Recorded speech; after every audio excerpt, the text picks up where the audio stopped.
Entrevista con Luana Gardi, bienvenidos sean ustedes. Y hoy tenemos un programa de lujo, va a estar con nosotros nuestro colaborador, el licenciado Eric González. Vamos a seguir hablando del tema de negligencias médicas y todo este rollo legal del cual nosotros no estamos enterados, pero aquí nos van a ilustrar. También estará con nosotros la licenciada Lourdes López Zavala, ella es psicoterapeuta, y vamos a seguir hablando del tema de violencia intrafamiliar. Y en nuestra sección del artista invitado estará nada más y nada menos que don Mauricio Herrera, el comediante más fino de México. Comenzamos.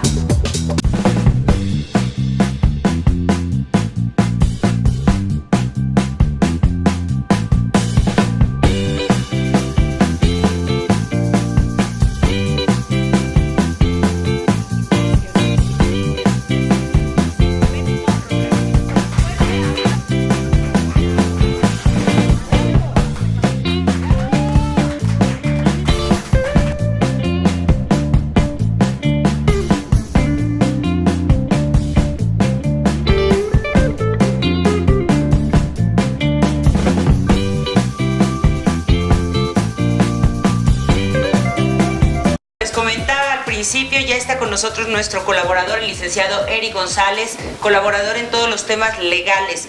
¿Cómo estás, Eric? Muy bien, muchas gracias nuevamente por la invitación a tu programa. La vez pasada que estuviste aquí en el programa, pues se quedó un poco disperso el tema de negligencias médicas, ya nos aclaraste las diferencias que existen entre eso, y comentabas que hay 3 especialidades que son las más demandadas hoy en día. ¿Nos puedes aclarar todo esto? Sí, claro. La vez pasada que tuviste a bien invitarme a tu programa, habíamos hablado de dónde hay más demanda en el aspecto médico-legal, sí, en dónde se enfrentan más los médicos a problemas, ¿no? En qué especialidades o subespecialidades. En este caso hay 3 grupos de médicos o de especialidades más demandadas, que son en orden los traumatólogos ortopedistas que están en urgencias en los hospitales. Okay. Y hay una lógica del por qué. También están los ginecólogos y están los cirujanos plásticos. ¿Y los proctólogos no? Bueno, eso todavía no ha habido ninguna queja. Bueno. No, claro que no, ahí se piden segundas opiniones generalmente, ¿no? Opiniones, ¿no?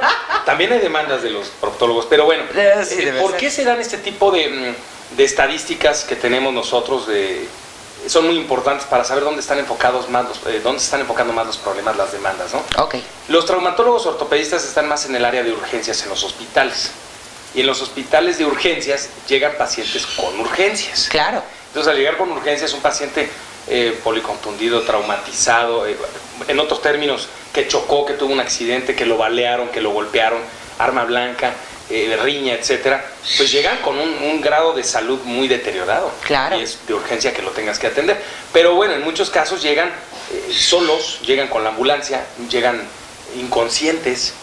Entonces los médicos tratan de entrevistar a un familiar para saber a qué es alérgico, qué había ingerido, cuáles son su método de vida de consumo de alcohol, de drogas, de alimentación, etcétera. Y como no tienes a nadie quien te pueda orientar en esos momentos de la urgencia, tienes que atenderlo. Y tienen que tomar decisiones a la de ya. A la de ya. Pero ahí viene la problemática, se presenta en que, por ejemplo, hablando de la anestesia, tú no sabes a qué es alérgico el paciente o si había consumido algo que le alteró su ritmo cardíaco, un deportista, los anabólicos que consumen, etcétera. Claro, claro. Todo eso te afecta el ritmo cardíaco, las frecuencias, etcétera, y pues obviamente la anestesia surte un efecto diferente en ese paciente. Okay. Y en muchas ocasiones lo puede poner en un estado le puede alterar más su salud la anestesia, incluso llevarlo a la muerte. Al coma o a la muerte, claro. Al coma, a la muerte, dejarlo en estado vegetativo. Pero no fue por culpa del doctor. Ahí tenemos un problema. ¿Actuó bien el doctor o no ante la emergencia? Claro. Obviamente, para los familiares también es entendible su coraje de que llegó bien el paciente y lo dejaron en estado vegetativo, se murió, alguna problemática, alguna lesión en los nervios que les provoca una disminución, una paraplegia, dejarlos inválidos. ¿Y aquí estamos hablando de anestesistas o estamos hablando ya de traumatólogos? No, es que el traumatólogo, todos los médicos en una cirugía se apoyan en traumatólogos, claro. En los anestesiólogos. Okay. Todos los médicos, cirujano plástico, ginecólogo, en una cirugía, en un procedimiento invasivo se apoyan en anestesiólogos. Entonces, cuando no tienes el apoyo de los familiares que te digan cuáles son las circunstancias del paciente, está inconsciente, al tomar decisiones, a veces esas decisiones incurren en la salud del paciente en perjuicio. Claro. Pero no fue por una negligencia, una impericia, una imprudencia del médico. Simplemente no tenía a quién entrevistar de la familia. Claro, no tenía el conocimiento de todo lo que estás mencionando. Ahora, los ginecólogos, ¿por qué son más, por qué están en la lista de los más demandados? Mira, los ginecólogos tienen, como todos los médicos, tienen una normatividad. Las normas oficiales que regulan a los médicos y a las enfermeras, a todos los auxiliares médicos, las dicta la Secretaría de Salud. Sí. La Secretaría de Salud, específicamente hablando de los ginecólogos, tiene sus normatividades, su norma oficial mexicana, y para no hablar mucho para tu público en cuestiones muy jurídicas o de tecnicismos, mejor te explico esencialmente a qué se refiere esa norma. Te habla de los cuidados, de qué debe observar, entre otras cosas, en qué se debe apoyar y con quién debe de apoyarse al momento de una exploración ginecológica a la paciente. Sí, sí, sí. Porque hay dos rubros, el ginecólogo es demandado tanto en el momento de la cirugía, porque a veces no se dan los resultados esperables, sí, claro. Pero también hay un grupo o un sector muy importante de médicos demandados en la exploración, cuando le están haciendo a las mujeres un papá Nicolau, una revisión, etcétera. Se supone, la norma oficial te marca, y la normatividad interna de los hospitales te marca que deben de estar haciendo esa exploración acompañados de un familiar del paciente o de una enfermera. Claro, sí. O una enfermera. Generalmente pero a veces así es. Nuestros doctores se les olvidan esos detalles y por las urgencias, por el personal, etcétera, no cumplen con ese requisito. Entonces vienen un tipo de demandas muy específicas que ya ni siquiera son del grupo o del sector de la responsabilidad médica como tal, sino que ya hablan de, las pacientes se quejan de abuso sexual, de tocamientos, incluso hasta de violación. Y como no hay ningún testigo, se complica incluso la defensa del médico. Sí, claro, Se complica de inicio. Porque es como, y me voy a sí, porque tienes que demostrar, o sea, la paciente tiene que demostrar, pero también el médico tiene que demostrar que no. Pero por desgracia, nuestra legislación todavía, el principio de todas las personas son inocentes hasta que no se demuestre su culpabilidad. Claro. Por desgracia, en nuestro país, la legislación está todavía en esa evolución constante, pero de entrada, la legislación y los legisladores, la autoridad judicial, le libra una orden de aprehensión a un médico cuando ni siquiera conoce ni se ha llegado de las pruebas suficientes. Entonces, de alguna manera están prejuzgando. Es un prejuicio, es un tema muy interesante en el gremio médico, perdón, que está por ahí muchos grupos de médicos y asociaciones de médicos impulsando de que a los médicos se les dé un trato muy diferente en un procedimiento contra ellos. Claro. Un trato de médicos. Ellos están para salvar vidas, para cuidar la salud del paciente. Entonces, se supone que actúan sin dolo, actúan en ejercicio de su profesión, pero también hay errores, ¿no? Por supuesto. Hablabas de otra rama también de especialidad médica, que es la cirugía plástica, que yo creo que muchísima gente, muchísimas mujeres y hombres ahora también están pues metiéndose con cirujanos que muchas veces no pertenecen a la Asociación de Cirujanos Plásticos. Sí, hay un consejo de cirugía plástica, hay una asociación de cirujanos plásticos, y se supone que debe de haber no supone, la Ley General de Salud obliga a los médicos de cualquier rama a especializarse cada 5 años. Perdona, no especializarse, disculpen el término. A certificarse. A recertificarse. Claro. Volver a pasar un examen para estar actualizados. Para estar actualizados.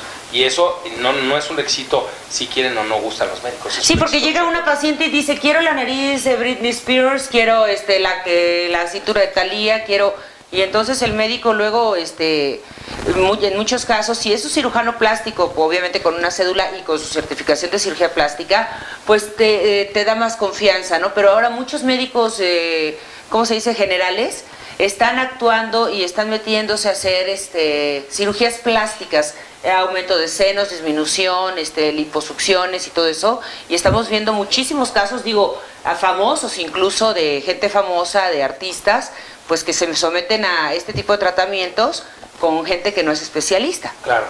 Los cirujanos plásticos es un sector médico muy demandado. ¿Por qué? Porque por desgracia los pacientes, también hay una gran responsabilidad del paciente, claro, esperan resultados, le llevan casi la fotografía de cómo quieren quedar de un artista, de alguien famoso o de un familiar, o la hicieron a escala en computadora, es que ahora sí, se diseña, ahora que ¿no? lo que se puede, cómo se puede hacer, pero el organismo es universal y es tan incomprensible a veces el organismo de cada paciente, que lo que a un paciente le resulta muy bueno una aspirina, a otro le causa un efecto secundario terrible. ¿Y la cicatrización? La cicatrización, tú has escuchado, Luana, y tu público también sabrá algo de la cicatrización queloide, claro, de cómo cicatriza cada paciente, cuáles son los deberes de cuidado que debe tomar el paciente postoperado, no debe de fumar, etcétera. porque si no, no cicatriza, se le puede necrosar, lo platicamos otra vez en el programa. Exactamente. Pero, ¿por qué está siendo muy demandado ese gremio? Hay razones imputables a los pacientes por una ignorancia, esperan resultados. Los doctores no son dioses. Claro. Y no pueden modificar. Pero se creen luego, ¿eh? Pero luego hay muchos de nuestros queridos doctores, y yo me dedico a ese gremio, que no aceptan ese deber de cuidado que deben de tener. Y creen que por no llenar el consentimiento informado, los exámenes preoperatorios, los estudios preparatorios de laboratorio, creen que no pasa nada. Y sí. A veces por esas complejidades o hacerle firmar al paciente la responsiva médica. Así es. Eso se tiene que hacer siempre. Siempre. Un paciente está obligado y el doctor está obligado a darle una responsiva médica para firmar. Se llama consentimiento informado y hay... de los riesgos. De los riesgos, de las complicaciones a las que se puede enfrentar o que pueden surgir antes, dentro y posteriores al tratamiento que se está dando. Claro, ¿qué otra especialidad está también dentro de las más demandadas? Me regreso un poquito a la de cirujanos plásticos porque no sabemos ya en qué rubro, ya se está perdiendo la estadística, quiénes son los más demandados. Ahora, ¿qué otros médicos demandados? Todos los médicos están siendo hoy por hoy demandados. A veces, y lo digo con justa razón, a veces no se puede defender lo indefendible. Claro. Una compresa, una gasa, una amputación de una extremidad que no era, etcétera. Pero en muchos de los casos es válido que el doctor se defienda con periciales, con argumentos técnico-médicos para demostrar que lo que hizo fue lo correcto. Claro. Que fue lo correcto. Entonces, que procedió conforme a la normatividad, como bien mencionas tú. Siempre, desde hace muchos años, desde que está la ley como tal, Ley General de Salud, se puede demandar y se puede acudir a una reclamación médico-legal, llamémosle así. Claro. Lo que pasa es que de unos 12, 15 años a la fecha, las demandas están creciendo.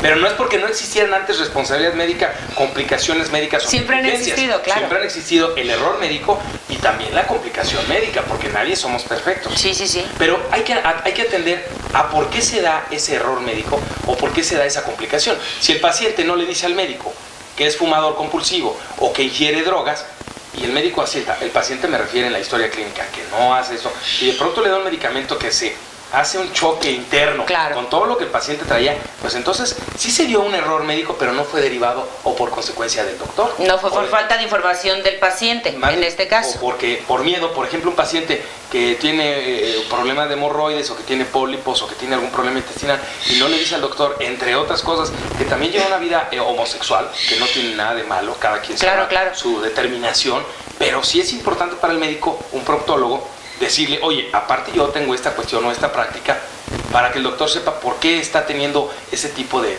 problemas. Claro. A veces por ignorancia, por pena, por muchas circunstancias o porque no lo considera importante, el paciente también no le decimos al médico. Entonces, ¿de quién es más culpa? ¿Del médico que hizo algo o no hizo algo bien?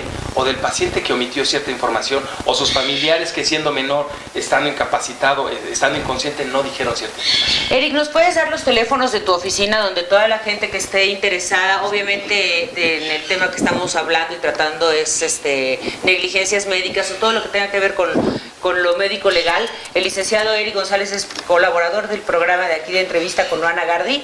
¿Tus teléfonos, por favor? ¿Cómo no? Es el 55... me confundí, 1346-1352. 1346-1352. Y mi celular, o Nextel mejor para llamadas locales, 1992-0629.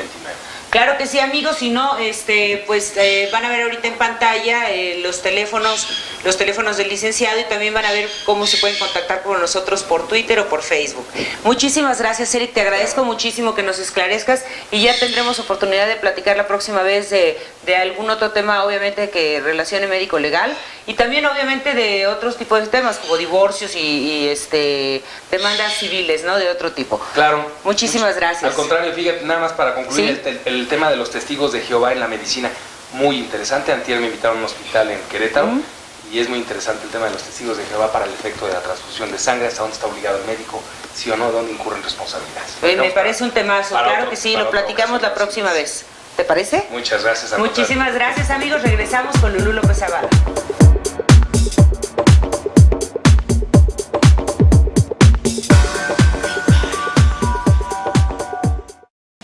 ¿Qué tal, amigos? Los quiero invitar a visitar Centro Comercial Santa Fe, el centro comercial más completo del país, ubicado en la zona de mayor crecimiento corporativo y residencial de la Ciudad de México. Imagínate, con 3 niveles de espacios comerciales totalmente para ti, estacionamiento con capacidad de más de 5,000 autos, las firmas más prestigiadas y los mejores lugares para comer los podrás encontrar en Centro Comercial Santa Fe. El centro comercial está ubicado en Avenida Vasco de Quiroga 3800 en Coajimalpa de Morelos. Ya lo saben, amigos, Centro Comercial Santa Fe es diversión y entretenimiento para toda la familia. Los esperamos. Centro Santa Fe.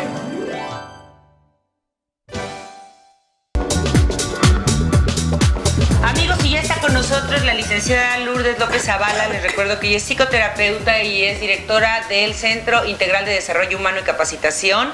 Está aquí con nosotros para continuar, para concluir el tema de violencia intrafamiliar, que bueno, me parece que es interminable, pero de alguna manera dar unos tips de detección de cómo está iniciándose la violencia y que no nos damos cuenta. Lulú, ¿cómo estás? Muy bien, muchas gracias, aquí otra vez de regreso y bueno, con un tema sumamente interesante, Lu, que realmente yo creo que ahorita debemos de tener una actitud muy abierta en la sociedad, porque realmente no nos damos cuenta en qué momento podemos explotar. Yo te comentaba en el programa pasado que desafortunadamente nosotros, la sociedad occidental, está educada para no sentir. Acuérdate todos los mensajes que nos mandaron desde la infancia, como el no llorar, el no enojarte, el no debes de sentir esto o aquello, no tienes por qué llorar. Fíjate, el término de expresar tu vulnerabilidad para la sociedad es sinónimo de debilidad. Claro. Cuando en realidad el ser humano es frágil, es susceptible a cualquier pérdida, a cualquier situación. Hombres y mujeres. Totalmente. Claro. Acuérdate que culturalmente, en el término del machismo, al hombre le prohibieron reconocer su lado femenino, que es el vulnerable. Claro. ¿Por qué crees que las estadísticas de muertes de infartos en los hombres es más elevado que nosotros las mujeres? Claro, porque se contienen, toda la emoción se contiene Toda hasta la que emoción. explota, ¿no? Somatiza.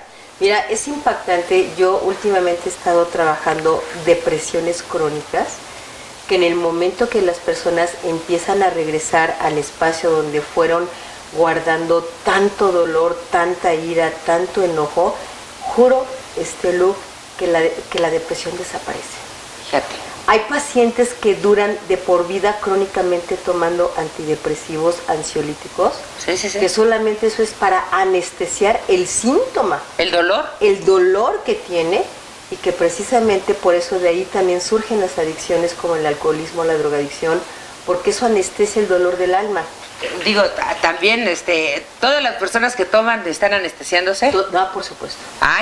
Nosotros nos anestesiamos de repente, bueno, ¿verdad? También. Tequilita, pero me refiero a las personas que ya, tú date cuenta que las personas que llegan momentos de pérdidas muy fuertes, que hasta simplemente los vemos en los medios de comunicación. Tuve en un programa, en una telenovela, en una película, cuando sufren un dolor, a dónde se ve la imagen, con la botella de tequila en la Bueno, eso se da mucho aquí en México, ¿no? Se da a Pedro Infante con su botella de tequila y gritando, ¡Torito! ¿Dónde estás? No, sí, totalmente. Y fíjate que es una situación que me cae de mucha conciencia, y qué difícil es para el ser humano alcanzar a identificar el síntoma de la emoción que se está haciendo presente. ¿Por qué te lo digo, no? Porque de repente estás con la persona frente a ti, te está expresando lo que está, es que sentí rarito, ¿no? Entonces yo me detengo y le digo, oye, ¿y qué significa para ti ese rarito? ¿No te lo saben identificar? Te dicen, no sé y no sé. Entonces, ¿qué pasa? No sé, rarito, o sea, como raro. Y no saben diferenciar cuando tú llegas cargada de presiones, de tensiones, por el trabajo, por los problemas, por el tráfico. No sabes separar. Cuando llegas a casa, llegas ya con una irritabilidad. Y con una carga emocional muy negativa. Entonces llega el momento y luego la esposa le saca un pergamino de conductas negativas de los hijos, y ahí surge que el papá siempre se conceptúa como el padre tirano, como el ogro, porque es el que viene a poner la autoridad y a dar los límites. ¿Cómo podemos identificar que en nuestra casa hay violencia intrafamiliar? ¿Cuál es un punto rojo? Acuérdate que la violencia, Luz, se maneja en varios términos. Puede ser una violencia pasiva, como lo comentábamos hace 8 días. Que esa es la que yo comento, o sea, porque muchas veces en muchos hogares, obviamente, en muchas oficinas, digo, ya luego lo hablaremos de la violencia, del bullying en las oficinas, ¿no? Pero el bullying, en las oficinas, bullying, el terminado bullying, mira, tú debes de identificar que hay violencia psicológica, sí, hay violencia verbal, hay violencia emocional, hay violencia física y está la violencia con la indiferencia. Sí. Incluso cuando un padre o un familiar llegan al hogar alcoholizados, es una violencia psicológica para los hijos. Claro. Tú lo sabes, sobre todo cuando la persona que está padeciendo esta adicción se comporta en una forma violenta y agresiva, los niños se llenan de pánico verdaderamente y ellos tiemblan de miedo cuando escuchan llegar al papá. Lo que pasa es que esconderse. nadie, o sea, tú manejas la cuestión de escuela para padres. Sí, claro. Porque ¿en qué momento es el límite donde tú estás educando y donde estás siendo violentando a tus hijos o violentando a tu pareja? ¿No? Porque de repente también se puede malinterpretar, como que es un hilo muy delgado. Por supuesto, mira, para esta actitud que se maneja, debemos de reconocer primeramente, y para mí lo manejo así, incluso lo manejo yo en talleres, una reeducación emocional en la familia. Claro. Porque no estamos acostumbrados ni a reconocer los sentimientos negativos, ni a reconocer los sentimientos positivos. Ni a reconocernos como violentos. Ah, no, claro, simplemente tú puedes tener una diferencia con tu pareja, estás discutiendo, la pareja te puede reflejar, oye, es que estás enojada, y tú le puedes contestar, no es cierto, no estoy enojado, y estás negando tus sentimientos. ¿Por qué? Por lo que te estoy explicando, claro. Estás desconectada del yo corporal. Ah, ok. O sea, el yo corporal es lo importante de identificar la sensación, la irritabilidad que tú tienes. Danos algún tip, Lulu, por favor. Cuando empieza una riña entre una pareja o entre los hijos adolescentes, que bueno, se da muchísimo en las casas, que este encontronazo de la adolescencia con los papás, ¿cuál es la actitud que debe de tomar la persona que esté menos... ¿cómo se dice? Menos escindida, como se dice, ¿no? Menos separada de su yo corporal, como lo mencionas. Son por pasos, Lu. Lo primero que debemos de reconocer, que en una familia se maneja un carácter familiar, ¿sí?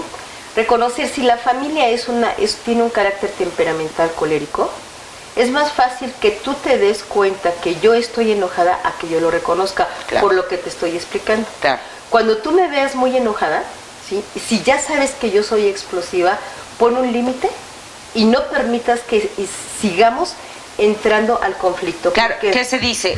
¿Sabes qué? Ahorita estás muy molesto, te veo muy molesta, enojada. Luego platicamos, claro, tómate tu tiempecito, analicemos qué está pasando y luego lo platicamos. Fíjate, Lu, y también por eso te digo que se necesita empezar a iniciar una reeducación emocional en la familia para combatir la violencia, tanto en la pareja como en los hijos. Porque todos los condicionamientos que traemos inconscientemente e involuntariamente, hay parejas que en este momento dicen, no, ahorita quiero que toques el tema, y ahorita quiero que me expliques. Sí, entonces, tú estás provocando que la persona se enfurezca. Ojo, nunca negarle los sentimientos a la otra persona. Sí. La empatía, fíjate, la empatía son factores importantes y técnicas que se tiene que aplicar en una interacción en la familia, con cualquiera que sea, con el vecino, con el jefe, con el empleado, a donde quiera que tú vayas. Son actitudes, son valores. Claro. Y una de las actitudes es el respeto integral a la persona que tienes. Si yo estoy enojada, mira, por favor escúchame, no me interrumpas para nada y deja que esa explosividad salga sin que me quieras controlar, sin que me niegues negar lo que estoy sintiendo, porque a la persona que está viviendo la ira, si en ese momento tú me contradices, yo me exalto más. No, y aparte porque cada quien tiene su verdad, o sea, en un problema, en una discusión. Es un punto bien importante cada para quien la violencia. Tiene su verdad. No, claro.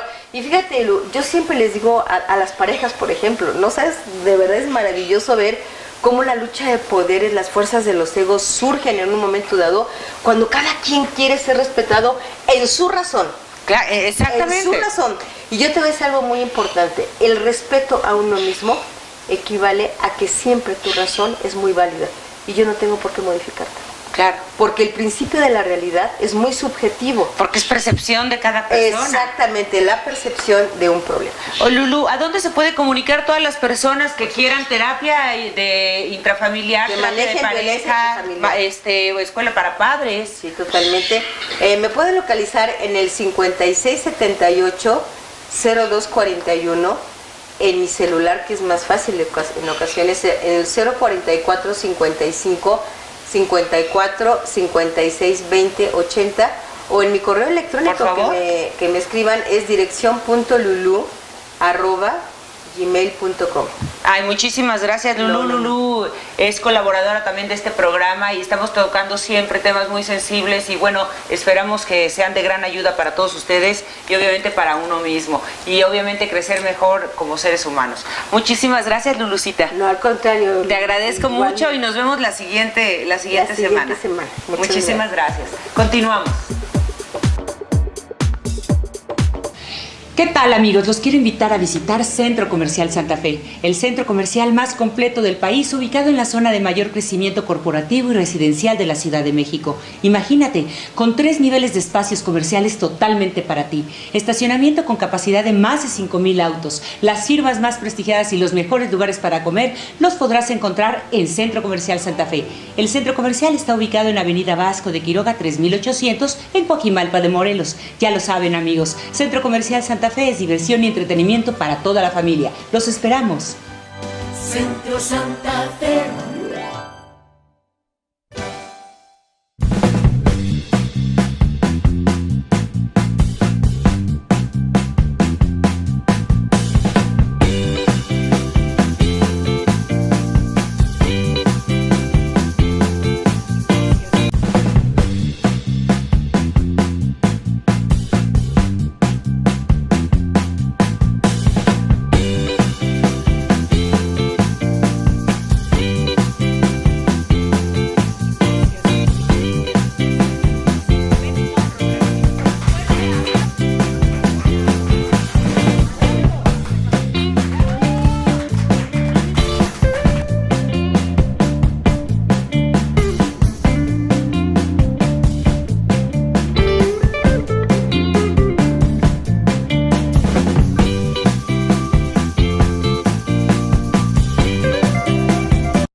nuestro horario estelar, aquí está con nosotros el comediante más fino de México, don Mauricio Herrera. ¿Cómo estás? Qué gusto tenerte aquí. Gracias, Luana. Pues encantado y feliz de estar en tu programa. Ahora fuimos el primer programa, ¿no? ¿Te acuerdas? Así es, eres padrino del programa junto con Elena Rojo, con la señora Elena Rojo. Parte de esta estructura, de canal y todo, ¿verdad? Así es. Estamos muy felices de estar aquí. Y, oye, pues, ¿para qué me hablaste? Bueno, pues porque a mucha gente, tú tienes muchísimos admiradores, abriste tu segundo Facebook y bueno, yo creo que es muy importante que la gente sepa el por qué tú te has posicionado como el comediante más fino de México y como un gran actor, un primer actor, obviamente. Y que ahorita estás con proyectos, sí, claro que lo quiero, con proyectos nuevos por venir. Entonces, bueno, platícanos, ¿cuál diferencia existe, Mauricio, entre un comediante, un cómico, un cuentachistes?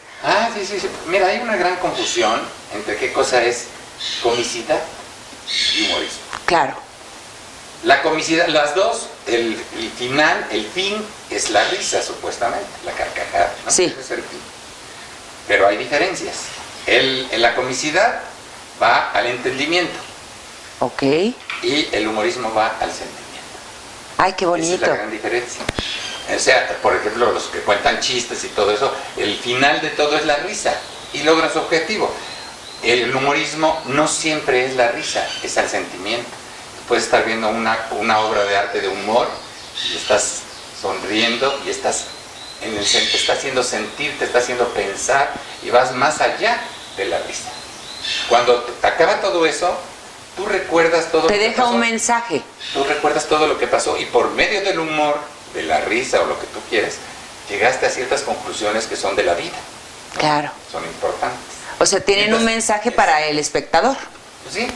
Y en la risa, la comicidad, el chiste, todo lo que es farsa y todo eso, llega directo a la carcajada. Ahorita estamos viendo una gran cantidad de cómicos o de cuentachistes que pero antes... no son cuentachistes, porque también contar un chiste, porque cuentachistes se oye así como peyorativo, no, no.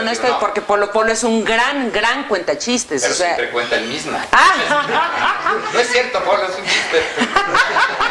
No, lo interesante de esto es que estamos viendo que el sentido del humor, el doble sentido, se ha perdido muchísimo, ya van directo a la grosería y han abusado, ahora vemos un gran abuso de las malas palabras, ¿no? Y sorprenden a la gente. No nada más las malas palabras no nada más están en los comediantes. Las malas palabras están en toda la vida, porque sí. Se ha abrido un libertinaje del uso del idioma. Y es más fácil decirte, en lugar de te fregué, decir otra cosa sí. Más fácil de... Como diría el más cabrón, te ingué. Sí. Bueno, pero estaba yo hablando de lo que es importante del sentimiento de la risa. La risa es algo de lo más importante, y aquí estamos médicos porque tienes mucha gente que está aquí, que es importantísimo para la salud mental, claro. Para la salud del cuerpo. La risa tiene toda una variable de movimientos en el cuerpo que ocasionan que tu salud mejore. Porque generas endorfinas. Esa es otra parte, esa es allá. Pero físicamente, la risa, inmediatamente que tú te rías, tienes un colapso de un movimiento del diafragma, en 18 movimientos rapidísimo, se te distienden los pulmones, se te aflojan los músculos, te ríes, te enderezas. Con que no aflojes otra cosa, todo está perfecto. Eso te causa una risa. Luego tienes aquí el tronco. Luego si vamos a la cara se contrae y la circulación se hace muchísimo más rápido. ¿Verdad, doctor? Sí. La circulación va rápido, entonces se aflojan los esfínteres, lloras, te dan ganas de ir al baño, a veces muchas veces. Sí. No sigas haciendo chistes porque ya no puedo. Me voy a hacer pipí de la risa, ya sí. no pude. ¿No? Generalmente pasa todo eso. Eso, por ejemplo, en un enfermo, eso es maravilloso. La gente cuando está enferma está deprimida, sentida, contraída, dura, tensa. Si a los enfermos le ponen Chaplin, que ese es humor, si tú dices, ¿el humor de Chaplin a dónde va? Si es mudo. Sí, claro, a la emoción. Es un humor vegetativo, de movimiento, de todo eso que te hace reír por todas las expresiones y todo lo que conlleva, todo lo que él hace. Physical, como teatro físico, ¿no? Physical theater. O sea que a través de los movimientos, y llega al sentimiento. Es un humor muy fino. Sí, sí, precioso, era un mimo. No le da lo mismo comer. O sea, llega, ¿no? Es muy interesante todo eso también. Bueno, Patch Adams, el famoso doctor que de repente... Bueno, en el siguiente programa les hablamos. No, bueno, ¿cómo descubrió esto, no? La risa como curación. Todavía no lo entienden mucho los médicos. Pero, por ejemplo, si tú estuvieras en una sala de enfermos que están muchos a veces hasta terminales, y tú les pusieras películas de aquí en México, de Tintán, de Chaplin, que las entiende cualquiera, o humoristas, todo eso, se relajarían, y entonces al quitar la depresión, la tensión y mover todos los músculos que no se mueven por estar con la angustia, la tristeza y la muerte cercana, claro, claro, cambiaría toda su vida, ¿no? O sea, es que el humor y la risa son maravillosos, ¿no? La risa es algo extraordinario. Ahora, me estabas diciendo la diferencia del chiste. El chiste consiste precisamente en que la risa es igual que tú le hagas cosquillas a un niño o a un adulto para que le cuentes un chiste. Okay. Después del chiste, a lo mejor se trata de acortar para contarlo, sí, pero no porque le deje algo. El chiste no te deja sí, nada. no te nutre, en ningún aspecto. Te deja satisfecho. Tú vas a ver un cuenta chistes y te ríes exactamente igual que te puedes reír con el humorismo. Claro. Pero al final te queda nada más la satisfacción de la risa, pero no la satisfacción de la mente o el sentimiento. Ok, hay comedia inteligente que tú manejas, una comedia inteligentísima, una comedia inteligentísima que has ido adaptando obras de teatro que son hechas por Woody Allen, por ejemplo, en Sueños de un seductor, y tú las has tenido que adaptar al público de nosotros, ¿no? Al público mexicano, al público latino. Que estudiar porque no es lo mismo, por eso dicen, es humor inglés, es humor francés, el humor del mexicano es otro tipo de humor. ¿Qué humor tenemos los mexicanos? Oye, dices el humor porque también se llama humor. Sí, claro. Todo lo que despejas es el humor. No, pero ¿cómo consideras tú el humor mexicano? El humor de mexicano es muy negro, ¿eh?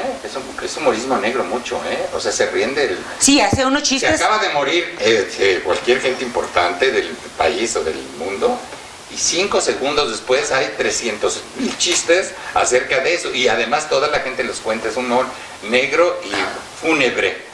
Pero también tiene el humor, el doble sentido, casi podríamos decir que el albur, aunque viene mucho de España, también es muy mexicano. ¿Qué es el albur? El albur es el doble sentido, siempre con una connotación a veces sexual. Por eso digo, las mujeres que dicen que yo entiendo mucho los albures y les tiran albures, pues ¿qué vas a entender si el albur generalmente tiene una connotación homosexual incluso? ¿Ah, sí? Pues dice, te la dejo, te la llevas, te la dejo. Es entre hombres. Si a una mujer tú le dices eso, pues la mujer dice, pues te lo acepto, me lo llevas y te apeste.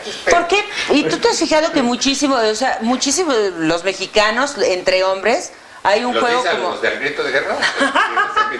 No, manejan mucho este tipo de juegos homosexuales o... Que a veces ni sabes tú que es un juego cuando eres un... Y entre mujeres no se da. No se da, pues ¿cómo se va a dar? No, es eso. Es un juego. Generalmente el albur va siempre así. El doble sentido puede ser hasta muy fino, por ejemplo. Sí. El doble sentido. El albur que tú lo es manejas. Maravilloso, ¿eh? El albur es maravilloso. El albur manejado muy bien en que tú pienses lo que se te está diciendo y lo entiendas y te rías. No el albur corrientote y burdo que ese ya no tiene ninguna gracia. Pero ya no es albur. Me lo dejas y ya te pego por chucha, por chaval. Pues eso ya no es albur, ¿no? Ya es una, pues ya está dado. Es un albur, pero es un albur a un nivel muy fácil, ¿no? Y ese es el albur más común. Claro. Porque es el más entendible. El doble sentido es aquel que dice, por ejemplo, yo digo en mi show de Concierto Miedo, que es un pianista que nada más toca un dedo, y mi papá me buscó una maestra para que me enseñara a mover el resto de los dedos. Y la maestra quedó encantada. ¡Ay, qué lindo! Puedes entender 1000 cosas. Claro. Pero la gente que... Tú le das la connotación que quieres. Yo se lo dejo. Si digo se lo dejo ir, ya es un albur. Se lo dejo estar. No, pero dejas que la persona piense y que le dé la connotación o la percepción de cada uno. Exactamente, ya la gente se ríe, a veces la gente se ríe por como lo dices y no entendió lo que dices. Tú tienes una gran cantidad, una gran cantidad de público femenino, una gran cantidad de público femenino de señoras, muy familiar, que ya no existe. Y además llegan, y se los agradezco mucho, fíjate que llegan siempre las señoras y los señores también. Sí. Me abrazan y me dicen, gracias, muchísimas gracias por hacerme feliz tantos momentos. Tantos años, ¿no? Durante tantos años, es bellísimo. Me da mucho gusto porque pues, tengo 50 años de carrera. No, sí, claro, es toda una vida. Ahorita vas a empezar tu programa en este espacio también de DFM TV. Ya mandaste el a Germán. Germán está ahorita. Bueno, ahorita muchísimos. Está en las recámaras. Tienes muchas votantes ahorita en Facebook que están diciendo que tu programa se llame una noche con Mauricio Herrera. Sobre todo las mujeres. Sí. Han estado votando. Ya les puse unos resortitos para que voten más. ¿De qué va a tratar este programa? Oye, voto por voto, casilla por casilla, porque podemos... No. No. Bueno, ahorita estamos en esa onda, ¿no? Sí. No, mira, hay muchos títulos, ¿no? Pero Una noche con Mauricio Herrera es un programa pero yo quería hacer un programa solo para hombres. A las que les va a encantar a las mujeres. Claro. Porque todos los programas son dedicados a las mujeres, ¿no? Todos. Entonces, un programa dedicado a hombres, ¿qué les gusta a los hombres? ¿Qué les gustaría hacer? ¿Qué les gustaría? ¿Cómo seducir? ¿Cómo seducir? ¿Qué les gustaría de que las mujeres? Que todas las mujeres estarían encantadas viendo. Como la vida desde el punto de vista masculino. Masculino que otro. Exactamente. Nos quedamos con este bloque ahorita, regresamos en un momento, amigos, vamos a un pequeño corte y volvemos. ¿Qué tal, amigos? Los quiero invitar a visitar Centro Comercial Santa Fe, el centro comercial más completo del país, ubicado en la zona de mayor crecimiento corporativo y residencial de la Ciudad de México. Imagínate, con 3 niveles de espacios comerciales totalmente para ti, estacionamiento con capacidad de más de 5,000 autos, las firmas más prestigiadas y los mejores lugares para comer los podrás encontrar en Centro Comercial Santa Fe. El centro comercial está ubicado en Avenida Vasco de Quiroga 3800 en Coajimalpa de Morelos. Ya lo saben, amigos, Centro Comercial Santa Fe es diversión y entretenimiento para toda la familia. Los esperamos. Centro Santa Fe.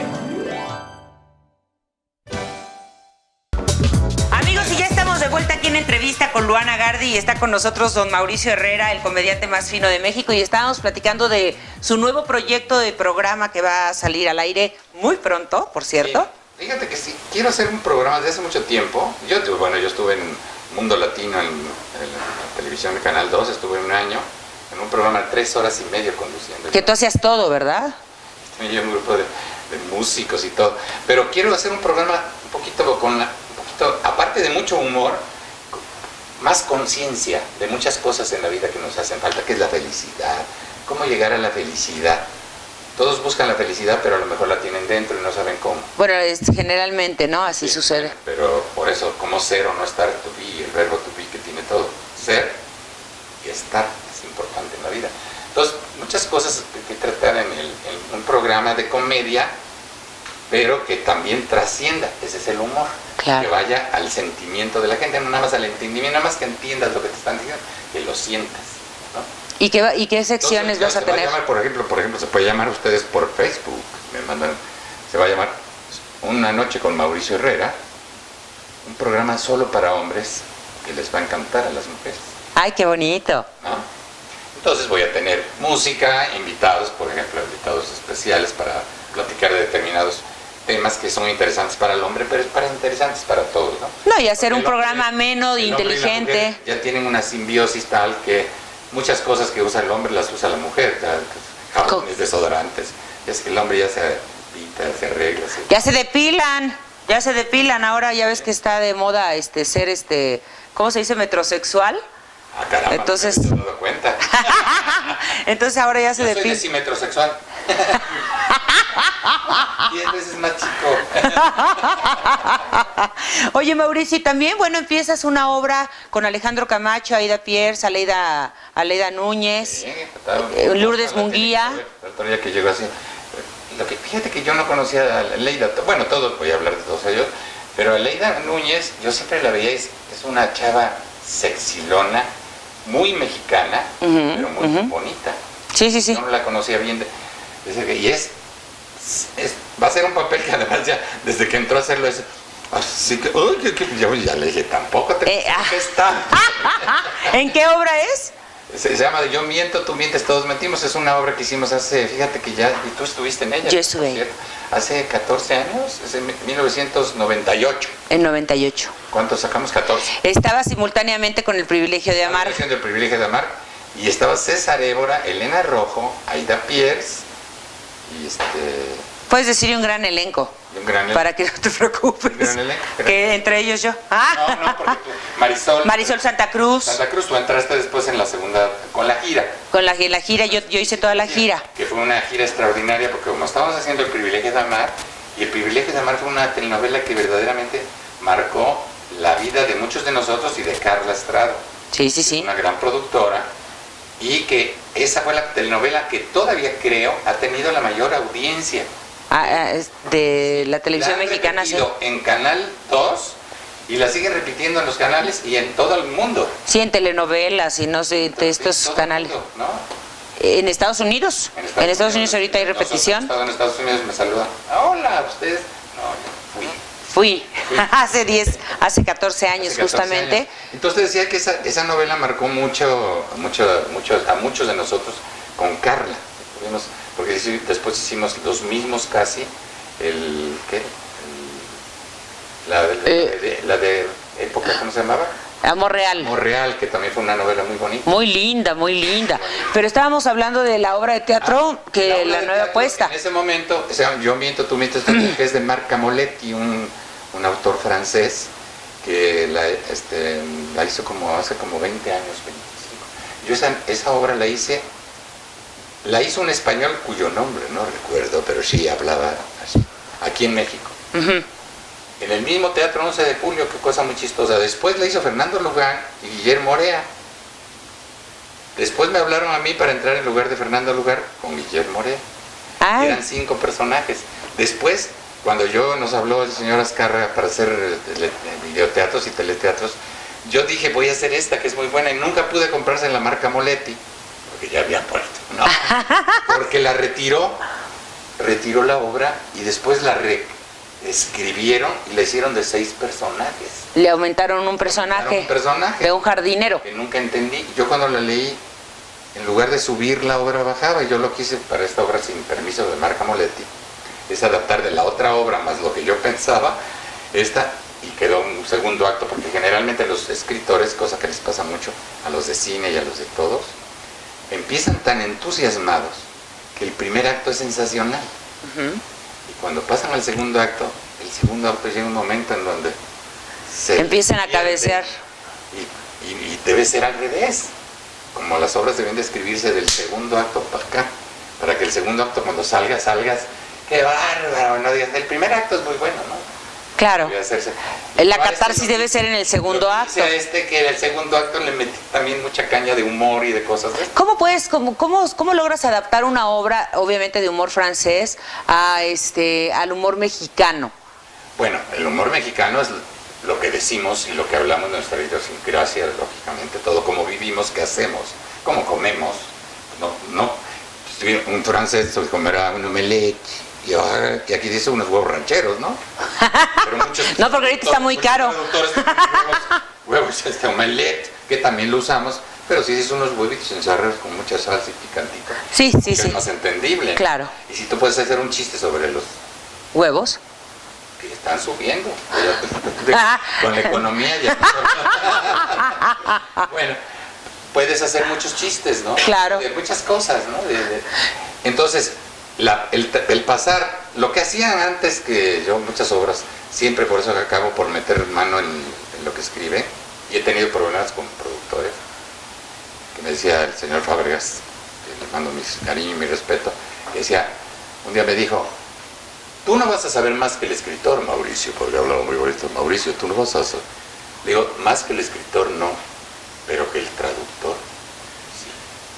Mira qué interesante. Porque el que adaptó o el adaptador, porque el adaptador no entendió que si en la comedia trae un chiste ahí, en español debe tener un chiste ahí para que el ritmo siga siendo lo que el escritor quiso. Claro, para que Y no si se tú baje. pones literalmente lo que tradujiste. Lo que se tradujo, sí. Lo que se tradujo, pues entonces pues a lo mejor no pasa desapercibido. Entonces yo en cada cosita así meto un chistecito a nuestro estilo y a nuestra manera de vivir. Y todo. Siempre fino, por supuesto. Claro, bueno, gracias, muy amable. Entonces vas a Porque empezar. entonces tengo otros. Ahí va.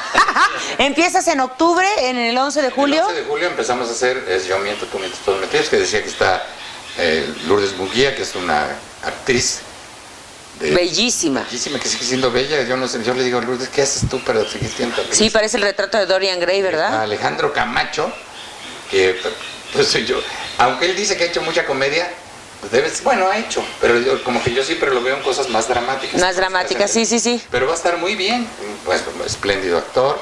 Está Aida Pierce, que está para comérsela, sigue. Que ya estuvo aquí en el programa, claro, porque Aida también tiene unos recursos físicos sí. maravillosos. Eso va a ser una obra que yo espero que vaya a tener mucho éxito. A partir de octubre en el Teatro de octubre. 11 de julio, amigos, no se lo vayan a perder, y te pueden seguir por Facebook. Pero sin que me alcancen. Y por Twitter, el Twitter es Tricks. No recuerdo ahorita su Twitter, creo que es actor Mauricio Herrera, @actor Mauricio Herrera. El Twitter sí tienes, ya me viste el Twitter. Y también. Yo no entiendo toda la tecnología moderna. Yo tengo mi teléfono que dicen que es ¿cómo se llama? Black.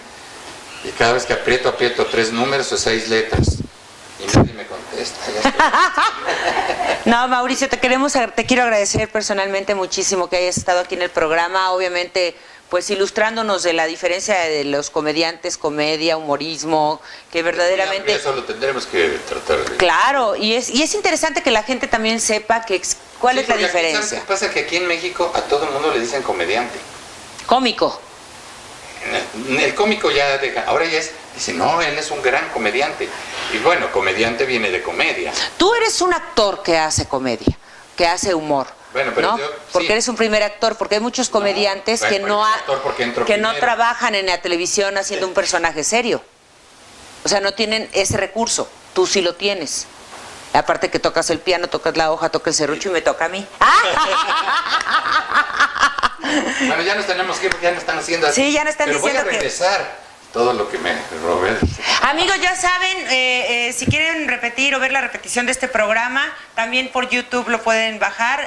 Solo buscan con mi nombre, Luana Gardi, y ahí están obviamente todos los colaboradores que vienen al programa, entrevista por entrevista. Muchísimas gracias, Mauricio. Gracias a ti. Y ya saben, amigos, los espero el próximo programa. Me da muchísimo gusto saludarlos.